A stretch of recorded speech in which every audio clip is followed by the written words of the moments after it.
L'hindouisme a été transfiguré depuis 2000 ans par la bhakti, ou voie de dévotion. Il est difficile de définir le terme de bhakti tant il possède de multiples significations. Cependant, on pourrait dire que la bhakti est une action d'amour qui imprègne tout notre être. Elle est une rosée bienfaisante qui atténue les vertiges intellectuels, parfois desséchants, par lesquels l'homme s'approche de l'absolu.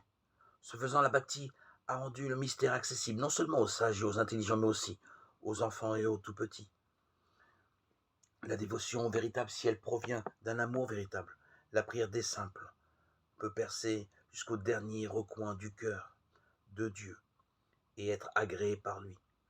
Dans la Bhagavad Gita, livre cher aux hindous, Krishna déclare: qui m'offre avec dévotion une simple feuille, une fleur, un fruit, ou même un peu d'eau, j'accepte son don car il a été accompli avec un cœur pur, rempli d'amour. Et un peu plus loin, il ajoute: donne-moi ton esprit et ton cœur, donne-moi ton offrande et ton adoration. Alors avec une âme unifiée, tu pourras venir à moi. Étymologiquement, bhakti signifie partager, participer à, appartenir à.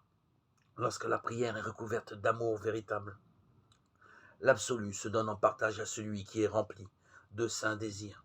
On comprend alors facilement que l'une des attitudes essentielles de la bhakti soit l'abandon par lequel on offre à Dieu non plus des choses extérieures, mais sa personne tout entière. Nombreux sont ceux qui, dans l'hindouisme, ont vécu cet abandon, dans une folie d'amour. En la nouveauté insurpassable de Jésus, la bhakti trouve une nouvelle profondeur. Par exemple, dans l'Évangile, une personne illustre à merveille l'abandon radical qui permet d'accéder aux ultimes parvis spirituelles. Il s'agit de la pauvre veuve qui émut tant Jésus lorsqu'en déposant ses 2 piécettes dans le trésor du temple, elle a mis tout ce qu'elle possédait, tout ce qu'elle avait pour vivre. Marc 12, 44. Cette femme incarne la gratitude qui sauve notre relation avec le Seigneur de tout l'égalisme souvent dissimulé sous des apparences de sagesse raisonnable, particulièrement dans le domaine de la prière. En celle-ci devrait au contraire régner la flamme du désir, l'offrande totale de son être et la légèreté de l'amour. Tels sont les êtres que le Seigneur attend pour leur donner gratuitement l'eau de la vie éternelle. Apocalypse 22, 17. Selon les mots somptueux achevant la Bible.